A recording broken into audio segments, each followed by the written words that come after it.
Mr. Speaker, I'm pleased to rise in this chamber to speak on the recently concluded consultation of our government on the proposed tax planning used by the private corporation. Mr. Speaker, our plan is to make our tax system fair.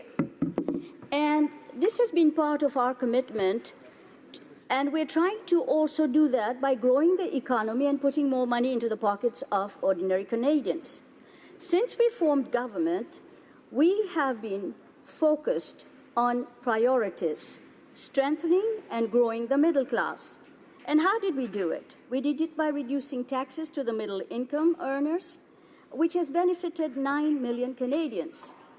Our Canada Child Benefit is helping to lift hundreds of thousands of children out of poverty. We also expanded the Canada Pension Plan to ensure that Canadians would be better off financially in their later years.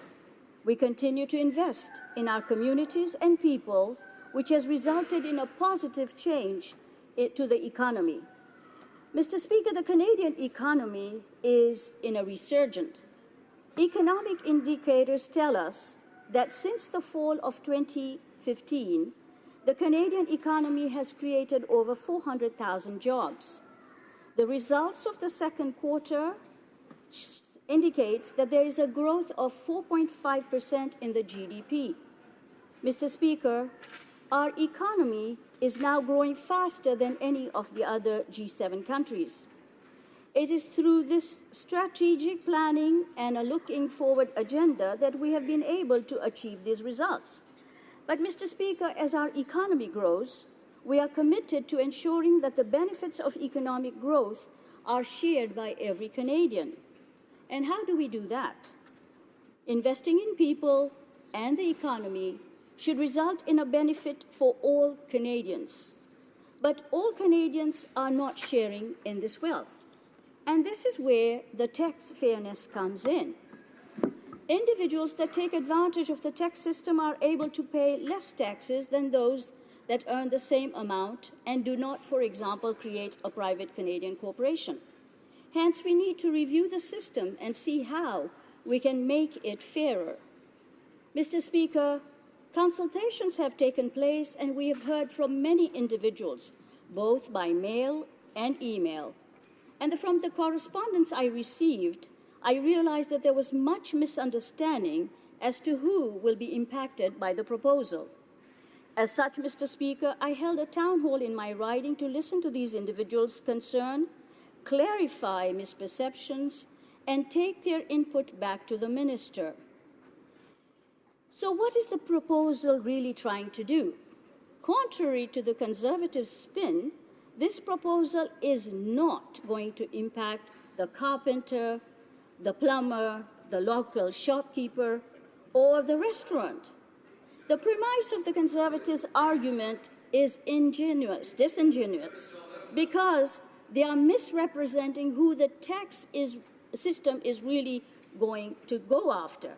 So let's take an example. For example, someone earning $500,000 has taken advantage of the maximum RRSP and TFSA and is left with an income of $250,000.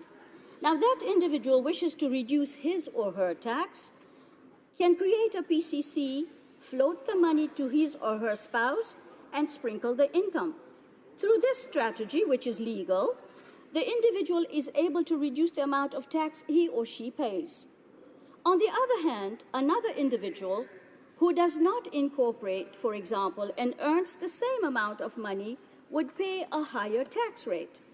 And that is what Canadians have told us: a fair system where everyone pays their fair share of taxes. The tax system has not been overhauled since the 1960s, and it is time to review the system and ensure that it is fair. As an accountant, I realized that when I posed a question to the Leader of the Opposition, asked him which specific section he was talking about that would impact the carpenter or the plumber, I realized he had not really read the legislation. The proposed legislation only targets the 1% who take advantage to reduce their personal taxes.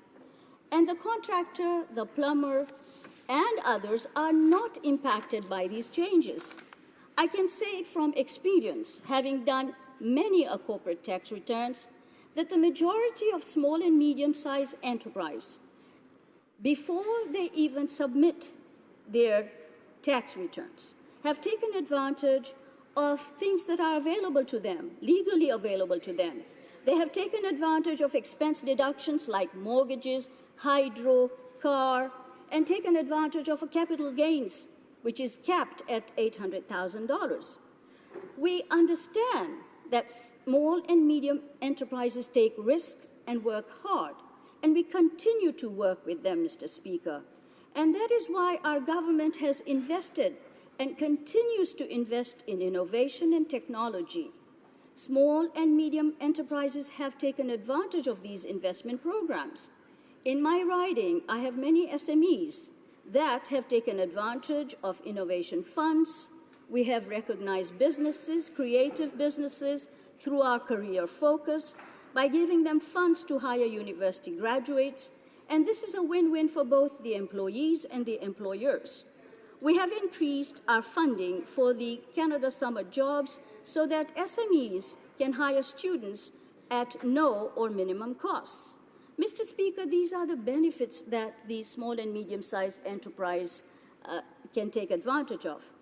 And Mr. Speaker, we have the lowest corporate tax rate for the small and medium-sized enterprise in the G7. These are advantages that all of them can take. Medium-sized enterprises can also take advantage of deferred taxes. We are not going after those. Mr. Speaker, if anybody reads the legislation, they will know that only the 1% that probably make 250,000 plus will be impacted once they start sprinkling income. And that is what the government is trying to do, make a system fairer. This is individuals who take out the money.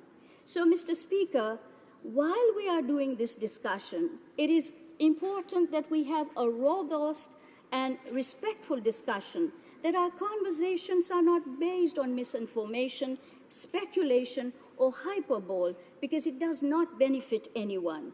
The proposal is not going to affect legitimate corporations or restrict an individual's ability to incorporate.